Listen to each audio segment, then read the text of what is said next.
வணக்கம். இன்னைக்கு நாம உண்மையிலேயே உடலுக்கு ஆரோக்கியத்தை கொடுக்கக்கூடிய நெய் எப்படி பண்றது அப்படின்றது தான் பார்க்க போறோம். இப்போ நெய் அப்படின்னும் போது அதுல பல வகைகள் இருக்கு. அதாவது தாவரங்கள்ல இருந்து கிடைக்கக்கூடிய நெய் வகைகள் இருக்கு. உதாரணத்துக்கு சொல்லணும்னா ஆமணக்கு நெய், எள்ளு நெய் அப்படின்னு பல வகைகள் இருக்கு. அதே மாதிரி விலங்குகள்ல இருந்து கிடைக்கக்கூடிய நெய் பல வகைகள் இருக்கு. பசு நெய், எருமை நெய், ஒட்டக நெய், ஆட்டு நெய் அப்படின்னு பல வகைகள் இருக்கு. இதுல உடலுக்கு எந்த விதத்திலையுமே தீங்கு கொடுக்காத, உடலுக்கு மருந்தா வேலை செய்யக்கூடிய நாட்டு பசுனுடைய நெய் எப்படி பண்றது அப்படின்றது தான் பார்க்க போறோம். இந்த பசு நெய்யை தான் பொதுவாகவே நம்ம நெய் அப்படின்னு. இந்த பசு நெய்க்கு என்னென்ன மாதிரியான ஆற்றல் இருக்கு அப்படின்னு பார்த்தோம்னா, உடலுடைய நோய் எதிர்ப்பு சக்தியை அதிகரிக்கும். இப்போ நோய் எதிர்ப்பு சக்தி அதிகமாச்சு அப்படின்னாலே புற்றுநோய் மாதிரியான பல வகையான உயிர்கொல்லி நோய்கள் நமக்கு ஏற்படாது. அந்த அளவுக்கு ஆன்டி ஆக்சிஜன் நிறைந்த ஒரு உணவு. வயிறு சம்பந்தமான பிரச்சனைகள், குடல் சம்பந்தமான பிரச்சனைகள், குடல் புண், உடல் பருமன், இது எல்லாத்தையுமே போக்கக்கூடிய தன்மை நம்மளுடைய பசு நெய்க்கு இருக்கு. ஏன்னா நிறைய பேர் பார்த்தோம்னா நெய் அப்படின்னும் பொழுது அது உடல் பருமனுக்கு நல்லது இல்ல,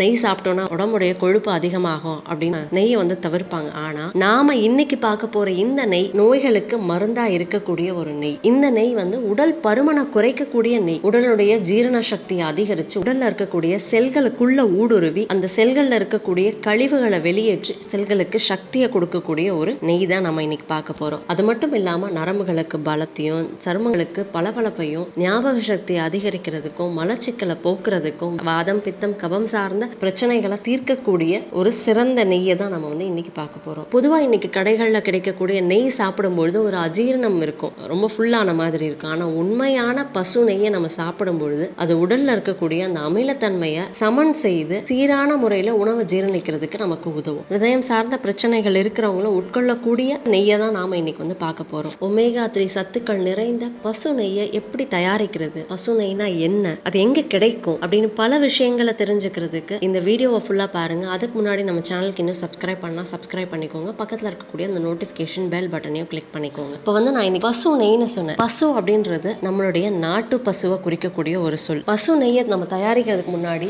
அதை பத்தி நான் 2 முக்கியமான விஷயங்களை தெரிஞ்சுக்கணும். ஒண்ணு, பசுனா என்ன, எப்படி இருக்கும் அப்படின்றது. இப்போ இதுதான் பசுன்றது. இந்த பசுனுடைய பால்ல இருந்து கிடைக்கக்கூடிய நெய்க்கும் இன்னைக்கு கடைகள்ல கிடைக்கக்கூடிய நெய்க்கும் நிறைய வேறுபாடுகள் இருக்கு. அதோடைய அந்த கொழுப்பு சத்தினுடைய மூலக்கூறுகள், புரதத்துடைய மூலக்கூறுகள் எல்லாமே வேறுபட்டு இருக்கும். இதுதான் நாட்டு பசு அப்படின்னு சொல்றது. இந்த பசுவனுடைய பாலை தான் A2 மில்க் அப்படின்னு சொல்லுவாங்க. அதாவது நாட்டு பசும் பால், தேசி கவு மில்க் அப்படின்லாம் சொல்றது இந்த பசுவனுடைய பாலை தான். இதுதான் உடலுக்கு ஆரோக்கியத்தை கொடுக்கக்கூடிய பால். இந்த பசுவோடைய பால்ல இருந்து கிடைக்கக்கூடிய நெய் தான் உடலுக்கு மருந்தா வேலை செய்யக்கூடியது. இதை தான் சித்த மருத்துவத்திலையும் ஆயுர்வேத மருத்துவங்கள்லயும் மருந்தா பயன்படுத்துறது. உண்மையிலேயே புற்றுநோய் முதற்கொண்டு பலவிதமான நோய்களையும் போக்கக்கூடியது, உடல் பருமனை குறைக்கக்கூடியது, முக அழகு, முகப்பொழிவுன்னு பல விஷயங்களை கொடுக்கக்கூடிய நெய் இந்த பசுவனுடைய பால்ல இருந்து கிடைக்கக்கூடியது. நம்ம இந்த பசுவனுடைய பால்ல எப்படி நெய் பண்றது அப்படின்றது பார்க்கலாம். பார்க்கும் பொழுதே நான் அந்த 2வது விஷயம் என்ன அப்படின்றதையும் சொல்றேன். இப்போ முதல்ல இந்த பசுவனுடைய பாலை தான் நான் எடுத்துக்கிறேன். இந்த பாலை நம்ம நல்லா காய்ச்சிட்டு ஆற விடணும். ஆற விடும் போது பார்த்தோம்னா அதுல ஆடைகள் உருவாகும். பசுலையும் நிறைய வகைகள் இருக்கு. அதை பொறுத்து இந்த ஆடைகளுடைய நிறம் மாறும். இப்போ இந்த பசுவோடைய ஆடை நிறம் பார்த்தீங்கன்னா மஞ்சள் நிறத்துல இருக்கு. பொதுவா பாக்கெட் பால்ல இந்த மாதிரி ஆடைகள் வராது. காரணம் என்னன்னா, இன்னைக்கு வர பாக்கெட் பால் எல்லாத்துலயுமே பார்த்தோம்னா கொழுப்பு நீக்கப்பட்ட பால் தான் நிறைய வருது. அதனால இந்த ஆடைகள் எதுவுமே இருக்காது. அது ஒரு ப்ராசஸ் பண்ண பால். அப்படி இல்லாம சுத்தமான பசும் பால்ல மட்டும்தான் இந்த மாதிரி ஆடை வரும். பாரம்பரிய முறைகள்ல மண் சட்டியில காய்ச்சி ஆற வைப்பாங்க. ஒரு 1 மணி நேரம் 2 மணி நேரம் கழிச்சு பார்த்தோம்னா நல்ல ஆடை வந்திருக்கும். நல்லா ஆறுனதுக்கு அப்புறமா இந்த பால்ல கொஞ்சம் நம்ம தயிர் ஊத்துறோம். ஒரு 2-3 சொட்டு தயிர் ஊத்துறோம்னா இது ஒரு 7-8 மணி நேரத்துல உறைஞ்சு நமக்கு தயிரா மாறும். இப்போ தயிர் வந்துருச்சு. இந்த தயிர்ல பார்த்தோன்னா இப்ப ஆடை வந்திருக்கு. இந்த தயிரை ஒரு 1 மணி நேரம் 2 மணி நேரம் ஃப்ரிட்ஜ்ல வச்சு எடுத்தோம் அப்படின்னா நல்லா ஆடை கொஞ்சம் நிறைய இருக்கும், திக்கா மாறும். அப்படி இல்லைன்னா மண் சட்டியில நம்ம வைக்கும்போது பெரிய லேயர் ஆடை நமக்கு கிடைக்கும். இப்போ இந்த ஆடைய நம்ம எடுத்து சேர்த்து வைக்கிறோம். நான் அந்த 2வது ப்ராசஸ்ன்னு சொன்னேன். அதுதான் இதுல ரொம்பவே முக்கியமான ப்ராசஸ். நெய் அப்படின்ற ஒரு விஷயத்துக்கு ஒரு முறை இருக்கு. நெய் அப்படின்றது பால்லேருந்து தயிர், தயிர்லேருந்து வெண்ணெய், வெண்ணெயிலேருந்து நெய். இதுதான் நெய் எடுக்கக்கூடிய ஒரு முறை. இந்த நெய்க்கு மட்டும்தான் நான் சொன்ன இவ்வளவு நன்மைகளும் இருக்கு, நோய் எதிர்ப்பு சக்தி இருக்கு. ஏன்னா பால் தயிரா மாறும் பொழுது அதுல அதில் அந்த ப்ரோபயோட்டிக் பாக்டீரியாஸ்ன்னு சொல்லக்கூடியது அதிகமாக வந்து உருவாகும். உடல் ஜீரணம் பண்ண முடியாத நிறைய விஷயங்கள் பாலில் இருக்கு. ஆனால் அது தயிராக மாறும் பொழுது அது எல்லாமே மாறிடுது. நம்ம வயிற்றுக்கு தேவையான, குடலுக்கு தேவையான பல நன்மை செய்யும் பாக்டீரியாக்கள் இருக்கு. இதுலேருந்து உருவாகக்கூடிய அந்த ஆடையை நம்ம எடுத்து வச்சு அதுலேருந்து உருவாகக்கூடிய வெண்ணெய், அந்த வெண்ணெயிலேருந்து நெய் உருக்கும் பொழுது நம்ம உடலுக்கும் குடலுக்கும் அவசியமான பல என்சைம்ஸ் உருவாகுது. இந்த என்சைம்ஸ் தான் மருந்தா நமக்கு வேலை செய்யும். அதனால இந்த முறையை நம்ம வந்து கைவிட்டோம் அப்படின்னா அந்த நெய் உடலுக்கு ஆரோக்கியத்தை கொடுக்காது. இப்போ நடைமுறையில் இந்த மாதிரியான ஒரு முறை இருக்கா அப்படின்னு பார்த்தோம்னா கிடையாது. இப்போ கடைகளில் வாங்கக்கூடிய நெய்கள் அப்படின்னு பார்த்தோம்னா அனிமல் ஃபேட்னு போட்டிருக்கோம், இல்லைனா மில்க் சாலிட்ஸ், மில்க் ஃபேட் அப்படின்னு போட்டிருக்கோம். அதாவது பால்ல இருந்து எடுக்கக்கூடிய அந்த கொழுப்புகள்லேருந்து தயாரிக்கக்கூடிய நெய் அப்படின்னு. இன்னும் நிறைய பேர் வீடுகளில் என்ன பண்றாங்கன்னா பால்ல இருந்து பால் ஆடையை எடுத்து அதை வந்து சேர்த்து வச்சு அதுக்கப்புறமா அதில் கொஞ்சோண்டு தயிர் போட்டு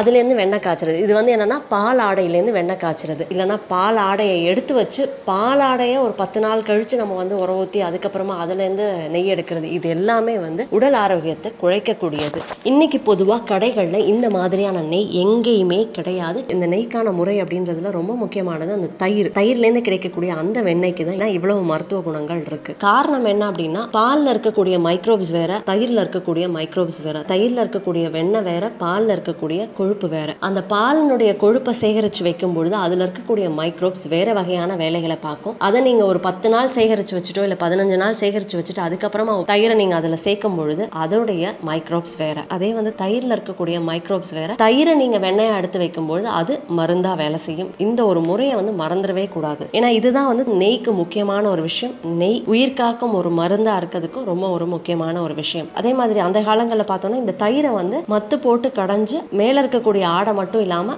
தயிர்ல இருக்கக்கூடிய வெண்ணெயுமே எடுப்பாங்க. நான் வந்து இதோடைய ஆடை மட்டும் கலெக்ட் பண்றேன். உங்களால முடிஞ்சதுன்னா அதுவும் பண்ணுங்க. இப்போ இது பார்த்தோம்னா ஒரு 15 நாள் சேகரிச்சு வச்ச தயிர் ஆடை. ஒவ்வொரு நாளும் 1 லிட்டர் பால்ல இருந்து எடுக்கிறது இது. இந்த ஆடையை இப்ப நான் என்ன பண்ண போறேன்னா ஒரு பெரிய பாத்திரத்துல, அகலமான பாத்திரத்துல எடுத்துக்கிறேன். மத்து எடுத்துக்கிறேன். இந்த மாதிரி மத்து எடுத்துக்க நம்ம இதுல கடைய ஆரம்பிக்கிறேன். தயிர் ஆடைன்றனால 10லேருந்து 15 நிமிஷத்தில் நமக்கு வந்து வெண்ணெய் திரண்டு வந்துடும். இப்போ இதோட வந்து நம்ம கொஞ்சம் மண்பானை தண்ணி சேர்த்துக்கிறோம். இதை சேர்த்ததுக்கப்புறம் முதல்ல ஆரம்பிக்கும் பொழுது கொஞ்சம் அப்படியே நுரையாக வர ஆரம்பிக்கும். அப்படியே நம்ம வந்து வெளியில் தெரிக்காத மாதிரி கொஞ்சம் மற்ற உள்ளே வச்சு நம்ம வந்து கடைய ஆரம்பித்தோம் அப்படின்னா ஒரு 15 நிமிஷத்தில் நமக்கு இந்த மாதிரி வெண்ணெய் வந்து திரண்டு இருக்கும். இந்த வெண்ணெய் எல்லாத்தையுமே நம்ம எடுத்து வச்சுக்கலாம். இப்போ நமக்கு வெண்ணெய் கிடச்சிருச்சு. இந்த வெண்ணெயை நம்ம அடுப்பில் வச்சு காய்ச்சறதுக்கு முன்னாடி ஒரு 4-5 தடவை கழுவணும். முதல்ல நம்ம தண்ணி சேர்த்தோன்னா பார்த்தோம்னா அப்படியே மோர் வந்து வரும். அதுக்குள்ளேருந்து அப்படியே வந்து ஒரு 4-5 தடவை கழுவினோன்னா நல்லா வந்து அந்த மோர் இல்லாமல் நமக்கு வந்து வெண்ணெய் மட்டும் கிடைக்கும். இந்த வெண்ணெயை நம்ம வந்து இப்போ காய்ச்ச போகிறோம். மத்துலேருந்து வெண்ணெய் எடுத்த சாமான் எல்லாமே பார்த்தோம்னா கொஞ்சம் சுடு தண்ணியை சேர்த்தோம்னா இந்த வெண்ணெய் பிசுக்கு எல்லாமே போயிடும். நம்ம அதுக்கப்புறமா கழுவி எடுத்துக்கலாம்.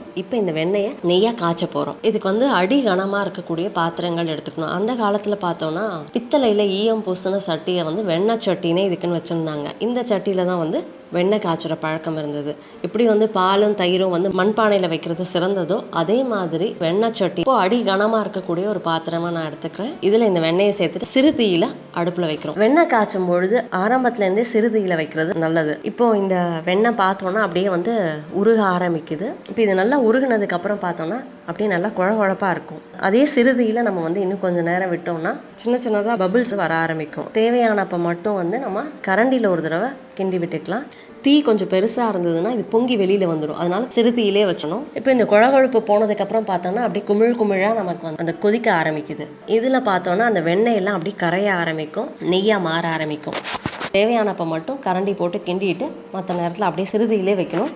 அப்படியே வந்து அது கொதிக்க ஆரம்பிக்கும். இந்த நேரத்தில் பார்த்தோன்னா நமக்கு நெய்யோடைய வாசம் நல்ல வீடு முழுக்க அதிகமாக இருக்கும். அந்த குழன்னு இருந்த வெண்ணெய் எல்லாமே போய் நெய்யாக மாற ஆரம்பிச்சிடும். ஒரு பபிள்ஸாக வர ஆரம்பிச்சிருக்கும். இந்த சமயத்தில் பார்த்தோன்னா நமக்கு அந்த குழப்பாக இருந்த எதுவுமே இருக்காது. முழுசாகவே வந்து நமக்கு நெய்யாக மாறி இருக்கும். சிலர் இந்த நெய் காய்ச்சும் பொழுது உப்பு போடுவாங்க, இல்லைனா வந்து கருவேப்பிலை சேர்ப்பாங்க, முருங்கைக்கீரை சேர்க்குற பழக்கமும் இருக்குது. இப்போ இந்த முருங்கைக்கீரையை நான் வந்து கடைசியாக சேர்க்குறேன். இந்த முருங்கைக்கீரையை போட்டோன்னா சட்டு நமக்கு வந்து வெடிக்கிற மாதிரி இருக்கும். இந்த மாதிரி வெடிச்சது அப்படின்னா நமக்கு நெய் தயாராகிடுச்சு அப்படின்றத தெரிஞ்சுக்கலாம். அடுப்பு அணைச்சிடலாம். இப்போ நமக்கு வீட்டிலேயே பசு நெய் தயாராகிடுச்சு. ஆயிடுச்சு. இந்த பசு நெய்யை நல்லா ஆறுனதுக்கு அப்புறமா நம்ம வேற ஒரு பாத்திரத்துல கீழே இருக்கக்கூடிய அந்த கசடுகள் இல்லாம வடிகட்டி எடுத்து வச்சுக்கலாம். கீழே இருக்கக்கூடிய கசடுகள் இல்லாம நம்ம வடிகட்டி எடுத்து வச்சுக்கும் போது அது ரொம்ப நாளைக்கு நல்லாவே இருக்கும். இந்த முருங்கைக்கீரை, கருவேப்பிலை கடைசியா நம்ம சேர்க்கறனால நெய்க்கு ஒரு நல்ல மனம் இருக்கும். அது மட்டும் இல்லாம மருத்துவ குணங்களும் அதோட சேரும். இப்ப நம்ம பால்ல இருந்து தயிர், தயிர்ல இருந்து வெண்ணெய், வெண்ணெயில இருந்து எப்படி நெய் எடுக்கிறது அப்படின்றத தெரிஞ்சுக்கிட்டோம்.